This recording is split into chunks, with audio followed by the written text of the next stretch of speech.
Hey fellow Dota fanatics, welcome to Gaming V6, your one-step solution for mastering the essentials. Let's dive in and level up together. In this video, I'm going to show you how to earn floating tokens for the newly added event called Crownfall in Dota 2. To do so, you first need to open your Dota 2 via the Steam client, and then click on Act 1, which will bring up the event page. So this is the overall map of the event. So to earn floating tokens, first you need to check which heroes give you floating tokens on wins. To do so, just hover your mouse over here and then it says floating. Click here.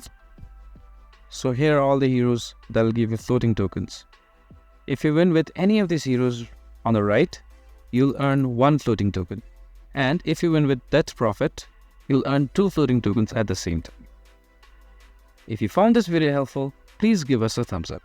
And if you have any questions for us, please feel free to mention us in the comment section down below. Also, don't forget to hit that subscribe button and ring the notification bell so you never miss out on our latest guides and tutorials. This has been your host, Happy Gaming.